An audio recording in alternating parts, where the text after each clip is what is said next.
सांगली जिल्हा बँकेत घोटाळ्याचा आरोप करण्यात आला। आमदार गोपीचंद पडळकर हे आता आक्रमक झाले। जिल्हा बँकेवर प्रशासक नेमण्याची मागणी करण्यात आली।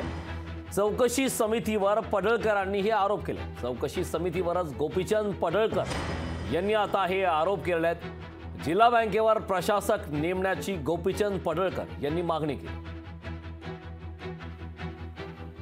माननीय जिल्हाधिकारी सांगली यांची जबाबदारी खरं यामध्ये आहे, कारण हे सरकारी अनुदान आहे जे दुष्काळीग्रस्त शेतकऱ्यांना मिळतं, जे अवकाळीचं अनुदान मिळतंय, विम्याचं अनुदान मिळतंय, तर हा सरकारी पैसा आहे आणि तो बँकेमध्ये होता।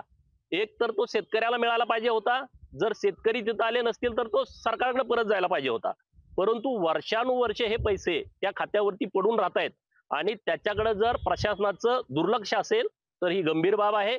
माननीय जिल्हाधिकारी यांनाही माझी विनंती आहे की आपण सुद्धा आपल्या अधिकारामध्ये या सगळ्या विषयाची चौकशी करून कारवाई करण्याच्या संदर्भामध्ये तुम्ही वरिष्ठांशी बोललं पाहिजे, ही मागणी माझी माननीय जिल्हाधिकारी महोदयांच्याकडे आहे। लोकशाही मराठी ऐका, पहा, जागरूक रहा।